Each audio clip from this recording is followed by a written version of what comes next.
Depuis d'ailleurs le début du 19e siècle, beaucoup de gens ont pressenti, on dit oui, il y a quelque chose de nouveau qui est en train de se passer, dont le monde industriel, le monde démocratique ont été les avant-coureurs. Mais sauf que ce processus, il s'est poursuivi et il a atteint aujourd'hui un stade radical.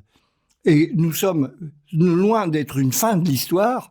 Cette fin de l'empreinte religieuse sur la vie sociale ouvre une page nouvelle de l'histoire. C'est qu'est-ce qu'on va faire avec? Parce qu'on voit que c'est très problématique, que c'est pas quelque chose dans quoi on va vivre comme tranquillement, parce que c'est comme si je puis dire, nous avions atteint le terme justement. Hein, c'est le dimanche de la vie, comme on a pu dire en philosophie.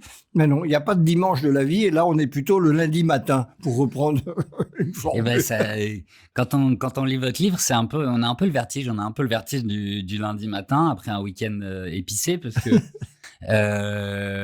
qu'on se rend compte qu'effectivement, on n'a plus de repères et qu'en fait, si tout semble en crise, un peu mouvant, un peu où on n'a plus trop d'attaches, c'est parce qu'effectivement, on n'en a plus. Non, mais non, non, non. On a largué les amarres, Ouais, et donc, à nous de jouer. ouais, il faut faire les voiles, il faut... Et justement, je dirais presque que au fond, le conflit de sensibilité profonde dans nos sociétés, qui me semble de plus en plus frappant, est entre les gens qui trouvent que tout va bien, finalement, on est beaucoup plus libre qu'avant, on est plus égaux, et ceux qui pensent qu'il y a un gros problème. Ouais. Et c'est ça, indépendamment de toute opinion politique, Ouais. qui fait la différence entre les gens et dans leurs attitudes politiques. Mm.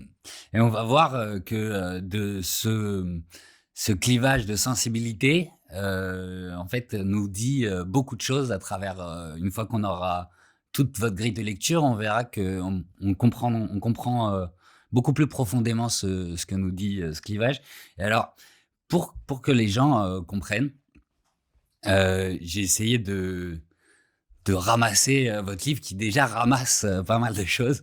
Heu, En réalité, vous nous dites que le monde, selon la religion, structurait les sociétés, c'est-à-dire nous permettait de vivre ensemble, en fait. Et alors j'ai utilisé le mot de dimension sur le il y avait 3 dimensions, ça on peut utiliser ce Je terme-là. pense. Quelles sont rapidement ces 3 dimensions, qui structurent en profondeur les sociétés? Alors, ces trois dimensions, on peut les énoncer simplement et vous allez voir quelle est la difficulté tout de suite pour bien les désigner.